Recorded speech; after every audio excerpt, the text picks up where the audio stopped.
কি দেখলেন আপনি তখন বলেন তো?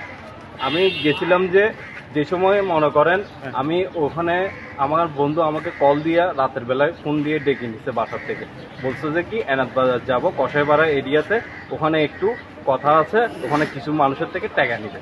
তা আমি বলছি আচ্ছা ঠিক আছে, এত রাতে আমি তো গাড়ি বের করতে পারবো না, চল এমনি যাই। তো ও বলতেছে না একটু গাড়ি নিয়ে চল, আমার বাসায় নামাই দিবে। আমি তো আচ্ছা ঠিক আছে। এরপর গাড়ি বের করছি, গাড়ি বের করার পরে ও আমাকে কষাইপাড়া পর্যন্ত নিয়ে গেছে এনাদ বাজার।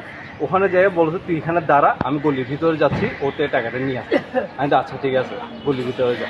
তো গলির ভিতরে গেছি, যাওয়ার পরে ও গেছে ফার্স্টে। ও যাওয়ার পরে আমার অনেকক্ষণ সময় গেছে গায়ে, প্রায় 5 মিনিটের উপরে। আমি কি করছি, অনেকক্ষণ যেহেতু হয়ে গেছে গায়ে, আমি গলির ভিতরে গেলাম। গলির ভিতরে যাওয়ার পরে দেখতেছিলাম যে ওকে অনেকজন মারতেছে, ঘিরি ধরে মারতেছে।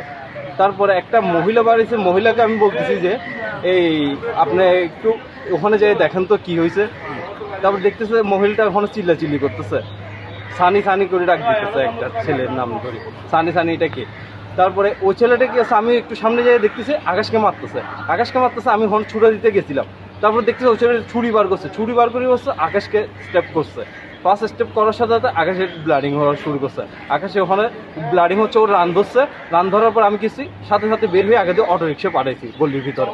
গলির ভিতরে অটো রিক্সা পাঠানোর পরে গলিতে ওরা কি করছে, নিজেরাই যারা স্টেপ করছে ওরা নিজেরাই ওকে বেন্টিস একটা টেনা দিয়ে বেঁধে সাথে সাথে মেডিকেলে নিয়ে আসি গেছে। আমি ততটুকু আমার বাসার দিকে গেলাম, এতটুকু। এরপরে সকালবেলা আপু আমাকে কল দিয়ে বললো এরকম এরকম অবস্থা, আকাশ তো মারা গেছে, একটু আসো। তো এখন আমি সব সাক্ষী দিতেছি। আপনার নাম কি ভাইয়া? আমার নাম হচ্ছে ইমন।